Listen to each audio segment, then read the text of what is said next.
So hello guys, welcome to my channel tech with day. तो आज हम लोग का नया एकदम नया फ्रेश टॉपिक है जिसमें हम सीखेंगे यूज़र डिफाइंड फंक्शन के बारे में कि ये यूज़र डिफाइंड फंक्शन क्या होता है और इसका हम पाइथन में क्या यूज़ करते हैं। तो यहाँ पे मैंने सबसे पहले उसका डेफिनेशन लिख रखा है। A function is a set of statements that takes inputs, do some specific computation and produce output. The idea to put some commonly or repeatedly done tasks together and make a function so that instead of writing the same code again and again for different inputs, we can call the function. अब इसका क्या मतलब होता है, पहले वो समझते हैं कि जैसे कि एक हम फंक्शन बनाते हैं, जैसे पाइथन में तो बिल्ट इन फंक्शन होते हैं, जैसे कि प्रिंट एक बिल्ट इन फंक्शन है पाइथन में, ऐसे एक बिल्ट इन फंक्शन होते हैं जिनका हम काम करते हैं यूज़ करके। जैसे अगर मुझे कुछ भी करवाना है तो मैं क्या करूँगा, मैं सिंपली लिखूंगा प्रिंट, उसके अंदर मैं डाल दूंगा हेलो वर्ल्ड। तो इससे क्या होगा, ये मुझे प्रिंट करके देगा हेलो वर्ल्ड। लेकिन अभी इसका हम बार बार यूज कर सकते हैं खाली स्टेटमेंट को प्रिंट कराने के लिए। लेकिन कभी कभार क्या होता है, हमें पाइथन में खुद खुद से एक फंक्शन बनाना आता है जिसकी मदद से हमको एक कुछ, अगर हमारे नीड के हिसाब से हमको किसी एक फंक्शन की जरूरत होती है जो कि मेरे उस पूरे प्रोग्राम में मुझे बहुत काम आएगी, रिपीटेडली काम आएगी। मतलब जैसे मैंने एक लाइन लिखा, उसके बाद मुझे काम ही काम आएगी जैसे, तो इसलिए मैं एक फंक्शन बनाता हूँ। अब उसको मैं मेरे पूरे कोड में, मेरे पूरे पाइथन में, मेरे पूरे प्रोग्राम में मैं कहीं भी रन करूँ तो वो एक फंक्शन बन जाएगा और वो फंक्शन वही काम करेगा जो उस फंक्शन को मैंने दिया होगा। अब यूजर डिफाइंड फंक्शन में हम फंक्शन कैसे बनाते हैं, जैसे यहाँ पे आपने देख ही रखा होगा डिफाइन लिखा है, तो मतलब वही हुआ ये डिफाइन फंक्शन, यानी कि यूजिंग डेफ। डेफ क्या करता है, एक फंक्शन बनाता है, वो भी किसी भी नाम से। जैसे डेफ मुझे एक फंक्शन बनाया मैंने इवन ऑड करके, तो अब ये जो है, ये इवन ऑड मेरा बन गया है एक फंक्शन। कैसे बना वो, डेफ की मदद से बन गया मेरा एक फंक्शन। उसके अंदर मैंने क्या किया, एक एक्स की वैल्यू को पुट किया है।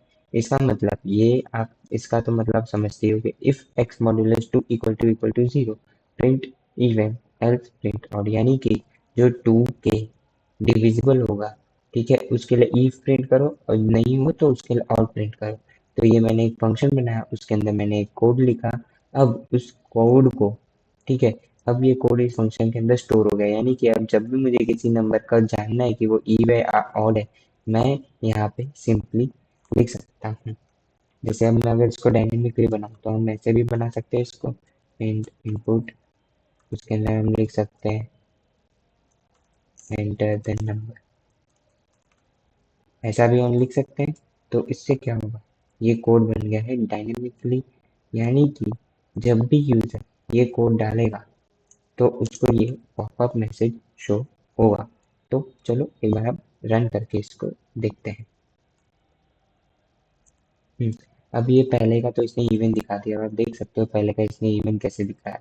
इसने पहले का इवन ऐसे दिखाया क्योंकि यहाँ पे मैंने लिखा था टू, तो ये फंक्शन यहाँ पे आया, ये एक्स यहाँ पे आया, ये एक्स जो था वो टू बन गया, वो टू यहाँ पे आया, वो टू और टू मॉड्यूलस करके इसका रिमाइंडर जीरो आ रहा था। तो ये इसने बता दिया कि ये इवन है। अब यहाँ पे मैं अपना वापस से कुछ डाल के देखता हूँ, जैसे यहाँ पे मैं नंबर डालता हूँ वन, तो ये ऑड प्रिंट करा रहा है, इसका मतलब ये नंबर ऑड है। तो ये मेरा फंक्शन का काम ये होता है कि अब ये मैं मेरा फंक्शन कहीं भी यूज करूंगा, ये इवन ऑड, ठीक है, तो ये मेरे को ईव या और नंबर बता के देगा। अब वो भले ही मैं इसको किसी और प्रोग्राम में यूज करूँ, मतलब इसी प्रोग्राम में, लेकिन अगर मैं इसको कहीं भी किसी भी लाइन ऑफ कोड में यूज करूँ, ये मुझे अपना यही काम करके देगा। यानी कि मैंने एक फंक्शन बनाया, प्रिंट जैसा ही फंक्शन बनाया, लेकिन फंक्शन नहीं है Python का। बिल्ट इन फंक्शन ये है यूजर डिफाइंड फंक्शन, यानी कि यूजर ने अपने अकॉर्डिंग, अपने मन के हिसाब से ये फंक्शन बनाया है, जिसमें यूजर जो है इस फंक्शन को किस तरीके से यूज करना चाहता है वो बता रहा है। जैसे मैं यूज करना चाहता हूँ इवेंट और के पता चले, तो ये इसलिए ठीक है, ये होता है यूजर डिफाइंड फंक्शन। अगला है array। array क्या है, array is a collection of data items of the same type stored in a structured way. array are useful when you want to work with multiple values of the same data type। देखिए, array क्या है, array जो है collection है data type, data items के, वो भी same data type है, क्योंकि एक स्ट्रक्चर बेस में होता है ये। आप समझ रहे हो ये तो लिस्ट है।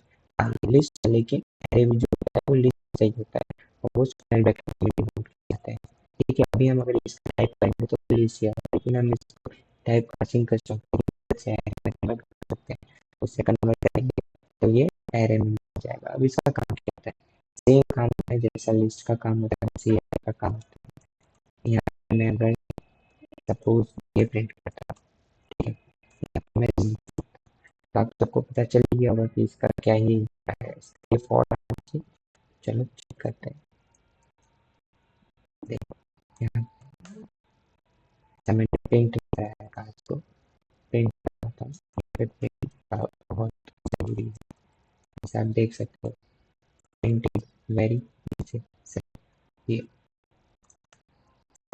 ये देखो इधर फॉर लगा के, इसका मतलब ये इंडेक्स पे काम करता है, भी इंडेक्स पे काम करता है, जैसे ये करता है, तो ये इंडेक्स हो गया, इंडेक्स यहाँ पे आपको कैसे पता चलेगा, वो ऐसे पता चलेगा, यहाँ से शुरू हो जाएगा, लेफ्ट टू राइट जा रहे तो ये 0, ये फिर यहाँ पे आ गया 1 और फिर आप थोड़ा यहाँ पे फिर आ गया 2, कैसे काम करता है मेरे, यहाँ से शुरू करें तो ये हो गया -1, फिर ये आता है -2 और ये आप आगे जाएंगे तो ये हो जाएगा -3। तो ये होते हैं इसके इंडेक्स, जो कि हमने लिस्ट पढ़ा था तो हमने पढ़ लिया था। तो ठीक है, एरे का भी काम यही होता है कि वो जो डेटा है उसको एक स्ट्रक्चर्ड वे में करता है, जैसे हमने ये अगर कोई चीज़ ऑपरेशन करें तो एक स्ट्रक्चर्ड वे में स्टोर किया उसको डेटा को जिसके अंदर लिस्ट और ब्रैकेट्स के अंदर, स्क्वायर ब्रैकेट्स के अंदर। तो बस इसी क्लास में देखा यूजर डिफाइंड फंक्शन क्या होता है, एरे क्या होता है। Thank you so much.